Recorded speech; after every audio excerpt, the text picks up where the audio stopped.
Perfecto, pues vamos a iniciar. También invitarles, si ustedes tienen alguna pregunta, vamos a tratar de ir interactuando con quienes estén presentes. Bueno, pues arranquemos. Gracias por su tiempo, gracias por compartir con nosotros este panel, el viaje DevOps 360 grados de la estrategia a la ejecución.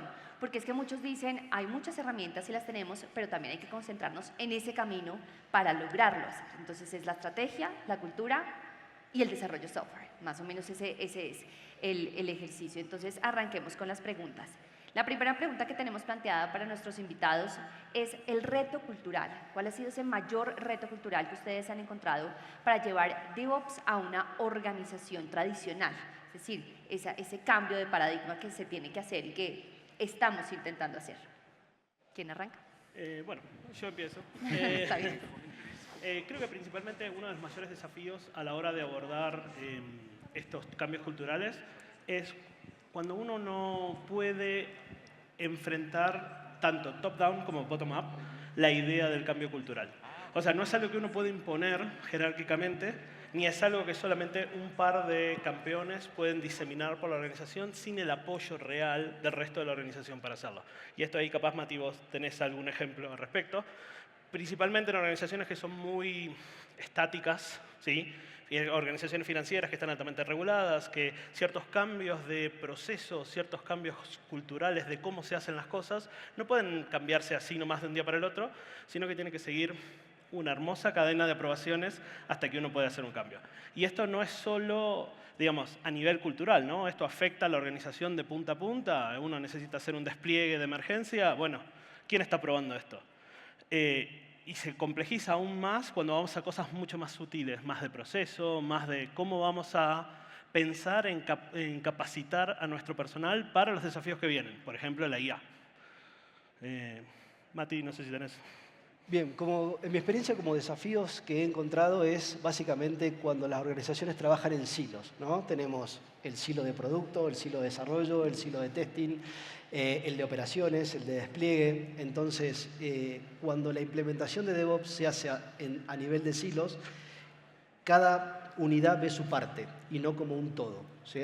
Entonces, ahí donde creo que hay un tema, digamos, el mayor desafío, porque DevOps tiene que ser transversal a las organizaciones, no puede ser a través de silos, porque si no estaríamos desaprovechando y perdiendo muchísimo valor en la implementación, no solo a nivel técnico, sino en la cadena de valor final para la cual la estrategia se tiene que plantear. Creo que concuerdo con Max y con Matías en cuanto a lo cultural. Más allá de lo técnico, hay desafíos técnicos en muchos aspectos, pero creo que el principal es entender DevOps no como un producto, no como una herramienta, sino como un end-to-end del negocio. Verlo completo. Que no sea solo un equipo el que hace DevOps, que no sea solamente una herramienta, sino que la empresa entienda el negocio de punta a punta. Que DevOps sea parte de la cultura y sea parte del producto final. ¿Y cómo se logra esa estrategia? Porque evidentemente ya todos coinciden en que debe ser una unidad, o sea, transversal. Pero ¿cómo se logra eso? Bien, básicamente en una implementación o en una estrategia de DevOps no solo hay que tener en cuenta la parte técnica, hay que tener en cuenta la parte organizacional y la parte cultural de la organización también. Son tres pilares fundamentales, como en toda parte de la industria: personas, procesos y después la tecnología.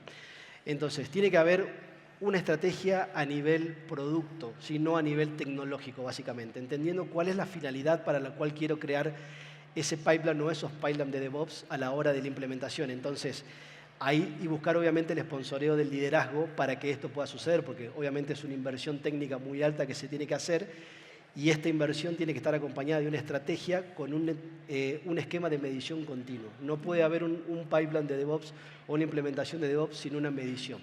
Y después vamos a entrar en el tema medición porque, digamos, hay una pirámide de medición donde empezamos con las métricas más básicas a nivel de DevOps técnicas, pero después tenemos que ir evolucionando y escalando hacia allá, tener métricas a nivel de negocio, ¿sí? Alimentadas por mi pipeline de, digamos, o mi implementación de DevOps. El tema también es, creo que llevar a todos los actores a la misma mesa.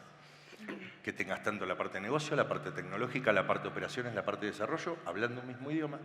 Y como mencionó Matías, que es muy importante las métricas, que no sean independientes. Tener una métrica global, una visualización global.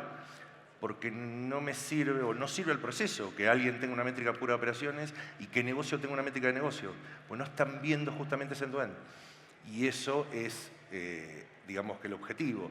DevOps es un camino, no es una meta, no es un lugar donde querés llegar, es algo que vas a solucionar siempre. Para eso necesitas todos los actores en la misma mesa. Y sobre lo que vos estás diciendo, me parece que una de las partes o de las piezas claves es entender la entrega de valor que cada una de las áreas no solo produce, sino también necesita.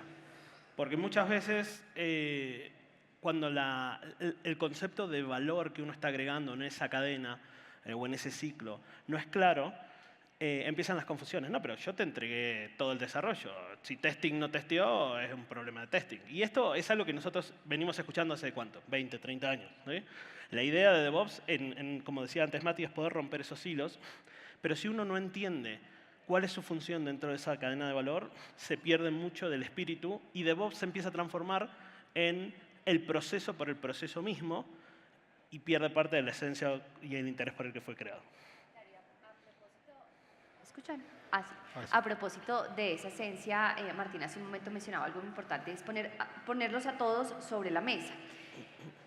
Ahora, cuando todos se ponen sobre la mesa, está claro que se necesita un liderazgo, pero esos liderazgos eventualmente van cambiando. ¿Cómo hacer que ese líder que llega con esta gran estrategia, con estas ideas innovadoras, impregne a todos de estas ideas y se mantenga en el tiempo, que sea sostenible en el tiempo? Bueno, como todo implementación o estrategia tiene que haber un retorno de negocio, ¿sí? Si no está fundamentado la implementación a través de un caso de negocio, probablemente fracase, ¿sí? Porque no hay un sustento, el por qué se va a invertir.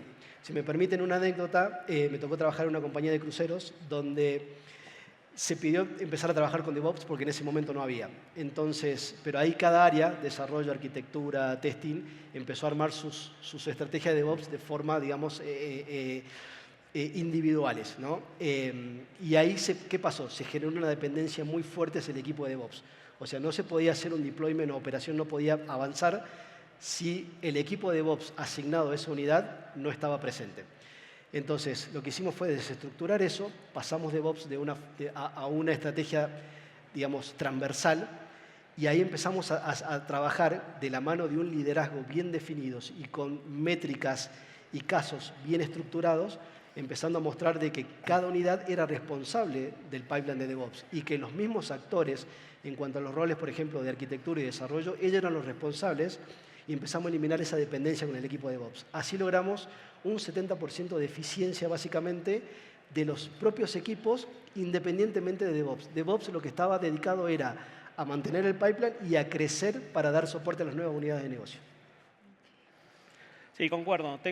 Hay experiencias similares en casos de implementación en la cual DevOps, como bien decían antes, no es más que el camino o el sendero que se eligieron, como ahora estamos terminando de escuchar lo que es Platform Engineering y ya moviéndonos a los modelos de AIOps, ¿no?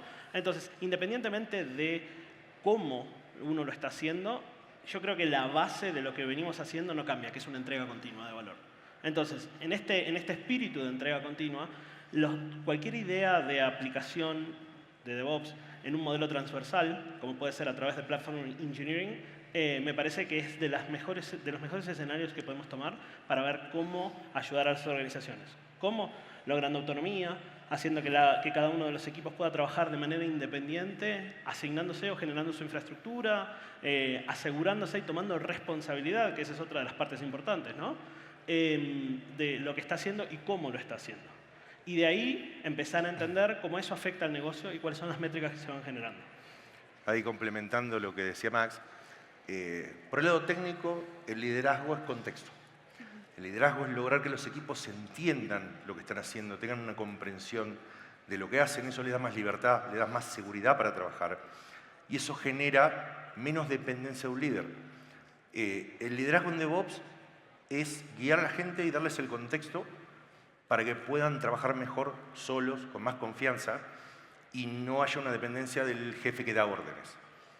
Porque eso muchas veces es un cuello de botella, y es un cuello de botella importante. El líder tiene que estar para facilitar las cosas, no para generar un cuello de botella. Para facilitar. Correcto. Aunque suene complicado. Es la parte más compleja.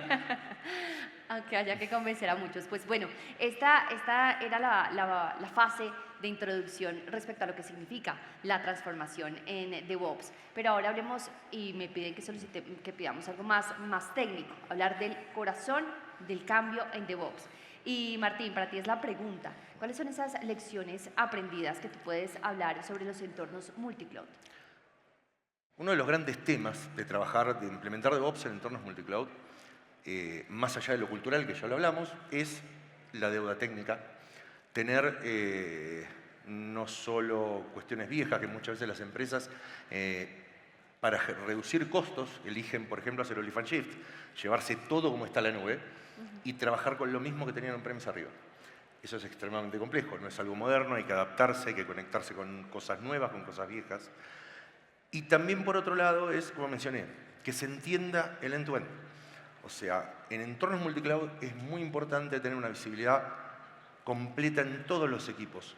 Si hay un dashboard, tiene que ser global, lo tienen que ver todos, para romper esos hilos que mencionaba Matías, en donde cada área dice, ah, no, yo te entregué el código, no, yo te deployé infraestructura, no. Es la visión general, que cada uno vea cómo su métrica afecta al negocio. Y eso es lo más importante para empezar esa implementación, que entendamos que es un todo, no áreas separadas que tienen que crear automatizaciones por el mero hecho de automatizar. Sí, ahí me voy a sumar un poquito, y creo que en los equipos más maduros los desafíos que aparecen son las estandarizaciones. Sobre todo cuando trabajas en estos entornos multicloud, uno tiene que pensar un diseño de arquitectura que pueda funcionar de manera agnóstica, independientemente de la nube sobre la que estás trabajando, o, la parte más difícil, tratar de hacer un mix and match de los servicios que uno va a estar consumiendo a lo largo de las distintas nubes. Pero eso siempre es una receta para comprarse problemas a futuro. Entonces, poder diseñar una arquitectura que realmente soporte un modelo multicloud es uno de los desafíos que cualquier equipo maduro de DevOps probablemente, por un lado, disfrute, pero por otro lado seguramente sufra. Y añadiendo un punto que no es menor, que es la parte financiera. Esta estrategia de multicloud de DevOps tiene que estar sostenida por tratar de encontrar la optimización en cuanto a los consumos de nubes. Como ustedes saben bien, el tema del consumo de nubes es un tema que pega muy fuerte a la organización, digamos, en sus costos, porque generando ahorros, esos costos podrían pasar a aumento de equipo, temas operativos, mejor infraestructura, tecnología, etc. Entonces, añadiendo toda la complejidad técnica que hay que ponerle arriba a este entorno, encima hay que tener, digamos, la dimensión y la conciencia de, ok, esto que yo quiero implementar, ¿cuánto va a consumir en cuanto a costos de nube? Y tener conciencia de eso, y tener mucho cuidado a la hora de largar esa implementación. Y ya teniendo en cuenta el punto financiero, hablemos de esos errores comunes, Max. Los errores comunes en la implementación de CI, CD e infraestructura como código. Voy a empezar por lo que dijo Matías. Errores parte financieros. financiera. Despliego en mi nube. Vamos a tomar solo una nube, ni siquiera un entorno multicloud. Despliego recursos, no los tagueo adecuadamente. Calculo que muchos de ustedes deben haber escuchado esto. No los tagueo adecuadamente, quedan corriendo los fines de semana. Hay un montón de escenarios en el cual corrimos el pipeline 72 veces, el pipeline no tiene un buen step de limpieza al final y después alguien en algún lado de la cadena alimenticia de la organización va a venir a golpearnos la puerta y preguntarnos por qué gastamos $33.000 en recursos durante el fin de semana. Yo creo que el sprawl de consumos de la nube es uno de los desafíos más grandes que hay. Particularmente cuando lo pensamos de la mano de la automatización. Como yo decía antes, ¿no? Mientras más autónomos estos equipos puedan funcionar, fantástico. Pero hay un componente de responsabilidad sobre lo que hacen que no se puede dejar de lado y muchas veces es una de las cosas más difíciles de generar, incluso en la mayoría de las organizaciones, sin importar el grado de madurez que tengan, es muy fácil caer en estos, ay, me olvidé los recursos prendidos, o no, estaba haciendo una prueba para probar un módulo que teníamos que testear en un cliente en nuestro entorno, de nuestro lado de la organización, y quedó corriendo una base de datos 24XL durante un mes. Otro punto importante a tener en cuenta que no es muy visible, o no es que no es muy visible, no se tiene presente. Testear, post-testear.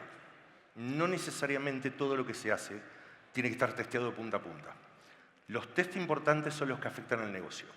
Y muchas veces se pierde mucho tiempo, se genera mucha inversión en código para test que no tiene sentido. Eso demora en la implementación y en realidad lo único que generan es estrés, código a mantener enorme, demoras en la implementación y realmente una pérdida de tiempo en algo que quizás lo que hacían con 300 tests se solucionaba con los 50 que realmente le importan al negocio. Bueno, básicamente añadiendo a eso, el error también más común es no pensar desde el punto de vista del producto, ¿no? Me ha pasado, por ejemplo, de que han armado unos pipelines de DevOps fantásticos y a la hora de, por ejemplo, para la industria de retail, que es muy común hacer deployments muy frecuentes, decir, ¿podemos soportar un canary release? Y se mira el equipo de DevOps diciendo, no, no lo hemos pensado a esto. Entonces, la estrategia, sí, el pipeline está muy bueno, pero la estrategia como tal para mi producto, para mi organización no me sirve, porque yo realmente necesito empezar a deployar ese producto en los ambientes de producción de una forma gradual para poder también ir midiendo el impacto de ese cambio. O también otro error súper común es la falta de medición. O sea, creamos los pipelines y no los medimos. Hay 4 métricas que son súper básicas, ustedes las conocen mejor que nadie, el tema del log de errores, o sea, o el tiempo de recuperación, la frecuencia de deployments. Entonces, muchas veces no medimos eso. Si no medimos eso, es un error muy común porque de ahí en más es la base para ir a mejorar o para ir al siguiente nivel. Bien, otra de las preguntas que tenemos aquí en este panel, que también seguramente han sido sugeridas por algunos de ustedes, es cómo están viendo el impacto de GenAI en la operación y en la automatización de las infraestructuras. Buen punto. Permítanme empezar diciendo de que, porque está este estigma de GenAI vino para reemplazarnos, y la realidad no es esa. Hace muy poquito en una conferencia de Google escuché una frase que me hizo mucho impacto, que dice que GenAI va a reemplazar a aquellos que no sepan usar GenAI, ¿no? Es como cuando se inventó la calculadora. Cuando se inventó la calculadora no se dejó de enseñar matemáticas, ¿sí? La matemática se sigue enseñando, hasta el día de hoy se sigue enseñando. Entonces es una herramienta. Sí va a cambiar alguna forma de cómo hacemos las cosas, ¿sí? Porque eso es la realidad. Es un acelerador que todos hemos tenido y la industria misma a través de GenAI se ha acelerado 5 veces más de lo que venía trabajando en la industria, que era prácticamente a 2x, ahora estamos a 5x. Pero de nuevo, el tema es cómo adoptamos. Hay un tema de adopción de GenAI que muchas veces hoy las organizaciones están fracasando y quemando presupuesto porque hay una estrategia clara de adopción ni hay.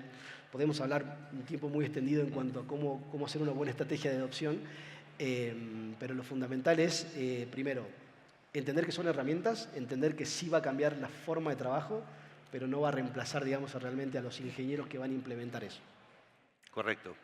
Yo digo que AI vino para facilitarnos la vida en el sentido de, es una herramienta que nos permite, por ejemplo, acelerar documentación, acelerar revisiones, obtener a veces consejos. Muchos de nosotros que tenemos cierta edad tenemos la cabeza ya armada con nuestro libro y lo que hemos aprendido, y a veces una consulta a una gente te puede dar una visión diferente. Te puede optimizar pipelines, te puede ayudar en un montón de cosas y nos permite enfocarnos en lo realmente importante. Si yo tengo que perder 4 horas para hacer un mock de una API, para hacer una prueba de algo, es tiempo podría estar aplicando otra cosa. Entonces la IA vino a cubrir un montón de agujeros de ese tipo. Y tal cual dijo Matías, no vino a reemplazar a nadie. Salvo aquellos que no quieran entender que la IA a partir de ahora es la base del trabajo. Y va a ser así a futuro. Concuerdo. Como había dicho antes, yo creo que fundamentalmente no cambia lo que nosotros estamos haciendo. Cambia el cómo lo estamos haciendo. Correcto. La IA aparece como un multiplicador de productividad en mi experiencia. Obviamente, si arrancamos de una base de 0, no importa por el número que lo multiplique, pero digamos, asumiendo que tenemos una buena base, uno puede moverse rápidamente y generar un montón de valor en muchísimo menos tiempo. Ahora, eso abre un montón de escenarios. Para mí, y personalmente creo que cuando pensamos en aplicar modelos de IA, cuando pensamos en implementar modelos de delivery, de AI First o AI Driven Delivery, es muy importante que la gente que está trabajando con eso pueda mantener un pensamiento crítico y pueda evaluar el output que la inteligencia artificial le va a estar generando. Porque sin importar el modelo, y hoy estuve escuchando un montón de presentaciones que hablan sobre estos desafíos y excelentes maneras de cómo llevarlos adelante, es particularmente crítico el entender que no todo el output que vos vas a obtener es algo que vos podés aplicar as is. Correcto. Y muchas veces pasa, te diría la gran cantidad de las empresas, si no todas, que sale del LLM, del modelo, y así como sale, no te digo que va a producción, pero va a testear o va a un documento para un cliente y lo miramos así nomás, y de repente tenía errores financieros, errores de código, errores de un montón de cosas que cuando uno no aplica un buen modelo de human in the middle, con alguien que esté viendo el resultado que se va generando, lo único que termina armando es una gran bola de nieve que en algún momento va a explotar y vamos a tener que frenar. Y eso va a ser doloroso para todos. Doloroso y también financieramente doloroso. Totalmente. Nuestro camino inicialmente sobre este panel tenía que ver justamente con la estrategia, con la cultura y con la técnica. Pero justamente estos 3 ítems, ¿cómo se implementan para lograr ese viaje DevOps 360? Bueno, de nuevo, es una combinación de estos 3 pilares fundamentales que hablábamos, ¿no? Organización, cultura y tecnología. Entonces, yendo al tema de GenAI, si yo dentro de mi organización no tengo el sponsoreo, no tengo los, vamos a llamarle los champions, que van a evangelizar a la gente y la gente y los líderes trayendo los casos de negocio del por qué hay que implementar esto y alineado a una estrategia de negocio y producto, ahí es donde podemos empezar a armar este journey, ¿no? De nuevo, DevOps no es un camino único, ¿sí? Es parte de un journey completo de transformación a nivel, digamos, de organización. Tiene mucho de tema de change management. ¿Por qué? Porque si no hay esa mentalidad de querer cambiar, de querer hacer las cosas, también hay una percepción errónea de que DevOps nos da velocidad. Sí, eventualmente termina dando velocidad, pero no es el primer hito que estamos buscando, que es la velocidad. Lo que estamos buscando es la consistencia, minimizar errores, tener algo, digamos, bajo mejor control y governance, ¿sí? Entonces, esos son los puntos fundamentales que van armando este mapeo total y podemos empezar a pensar de nuevo en una estrategia transversal, en una estrategia de DevOps. Creo que tiene un punto importante respecto al mapeo, ¿no? A mí me parece que cualquiera de estos viajes que uno trata de hacer end-to-end necesita entender desde dónde está partiendo, cuál es el ASIS desde dónde estamos saliendo. Y eso implica también que las organizaciones y los actores dentro de las organizaciones pueden hacer un mea culpa, un reconocimiento de nuestro estado de madurez.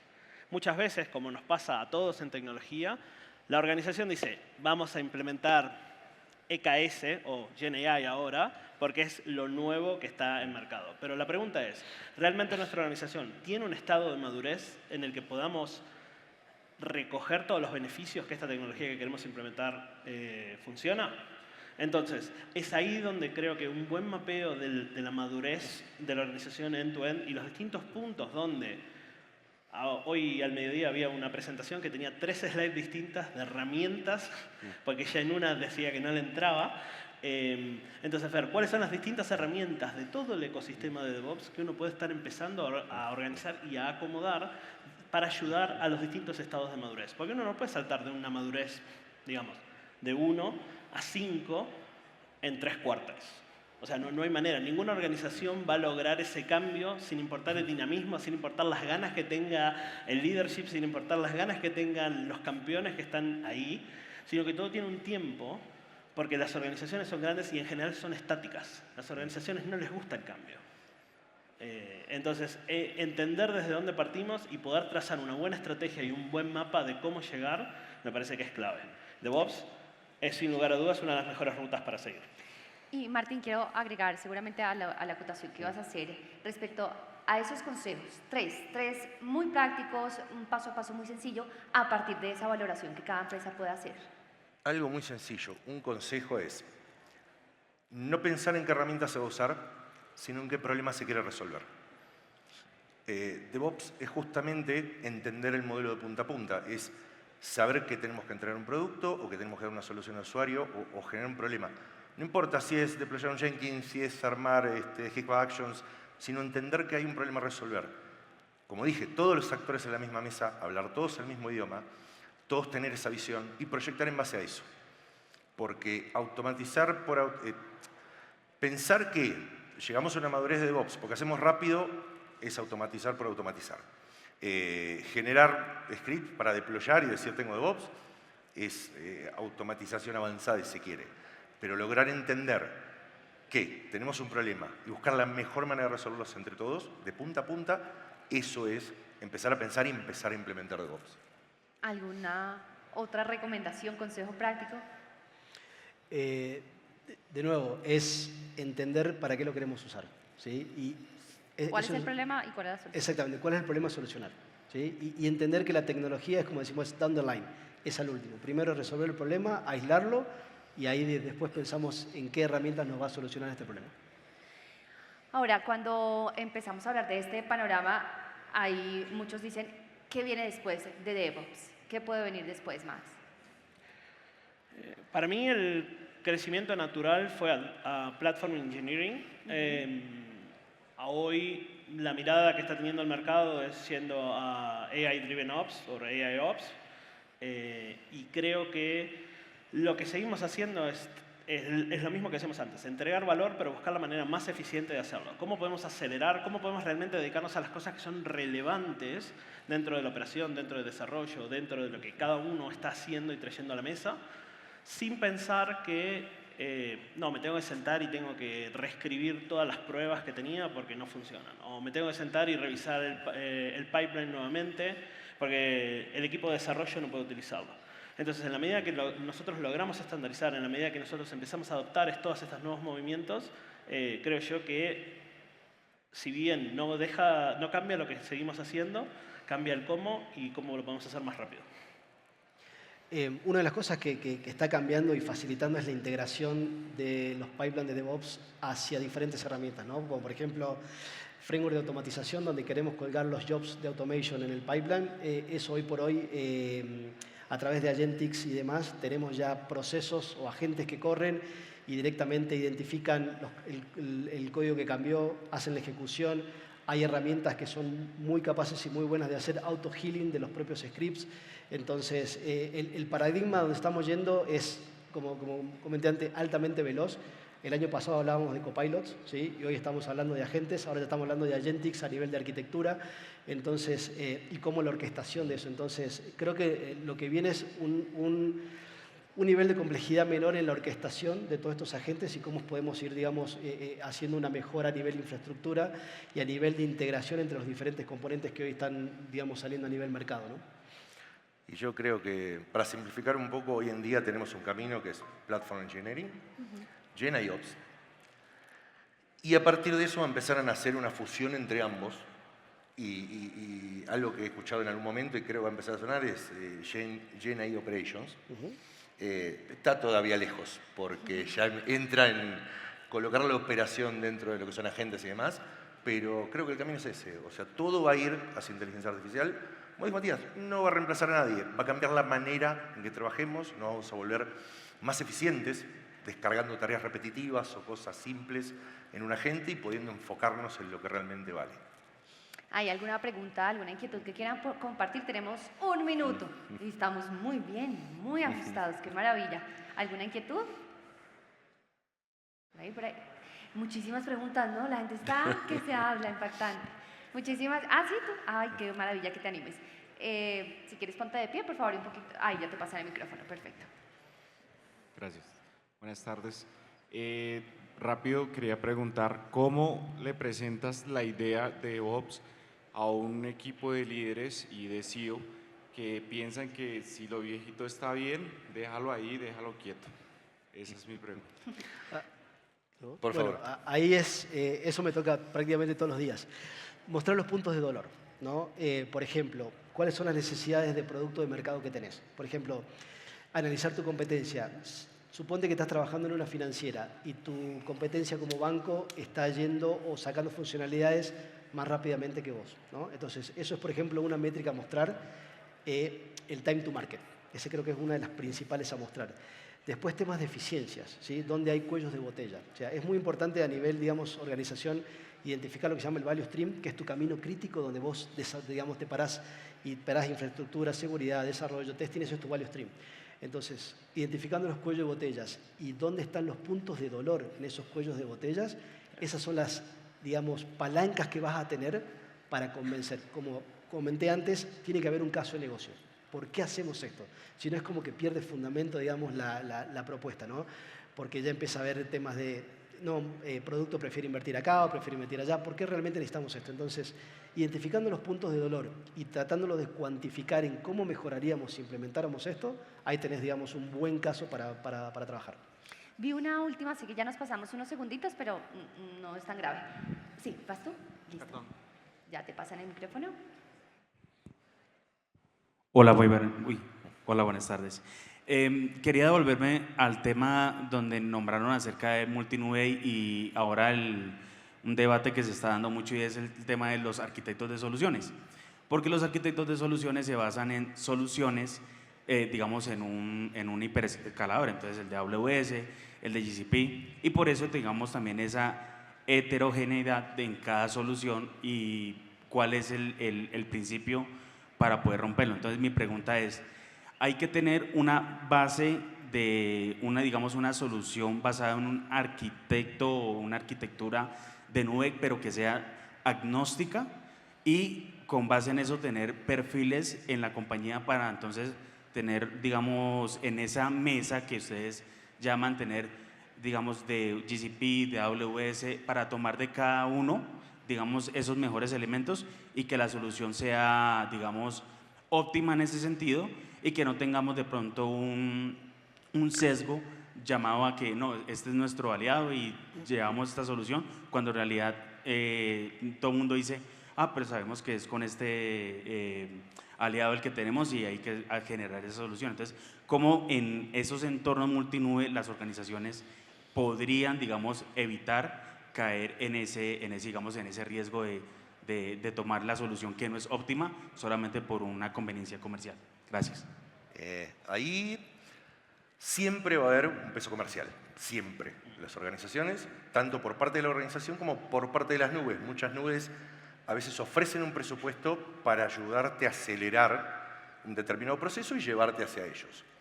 Desde el lado técnico, siempre lo que nosotros planteamos es la agnosticidad en las nubes te da no solo una ventaja en los costos, porque si el día de mañana viene OSI y te ofrece un contrato un 40% menor de lo que estás pagando en AWS, si tu solución es agnóstica, es tan simple como decir, ok, me moví, me llevé mi solución, está funcionando. Y también desde el punto de vista de fallas, aunque uno no lo crea, ha habido fallas muy grandes. Hace algunos años, al data center principal de Microsoft le cayó un rayo. Tuvieron que hacer failover al data center secundario y no daban abasto. Eso generó un problema enorme. Hoy en día no lo vemos tanto, pero puede suceder. Entonces, no confiemos nunca que una nube es eterna, es perfecta y no va a tener problemas.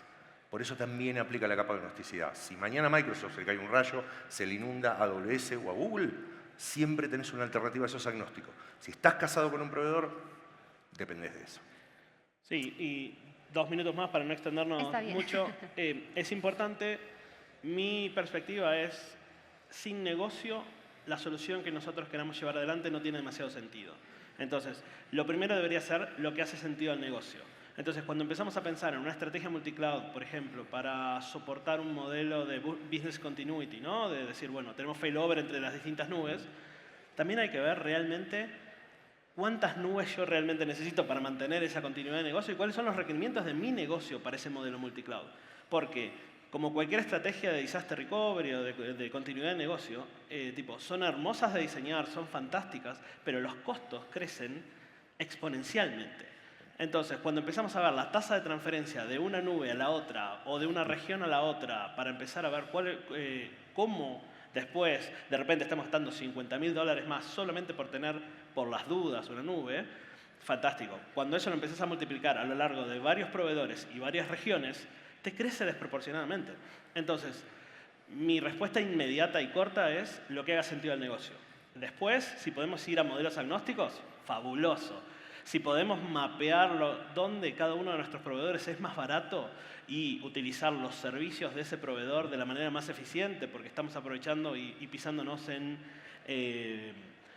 planes de descuentos o cualquier tipo de incentivo que te pueda dar el proveedor, mejor todavía. Pero sin negocio, cualquiera de las soluciones que tratemos de poner no van a ningún lado. Pues bien, Maximiliano, muchísimas gracias. Martín, gracias. Matías, gracias por compartir con nosotros este panel sobre este viaje de DevOps 360 grados. Muchísimas gracias. Muchísimas gracias.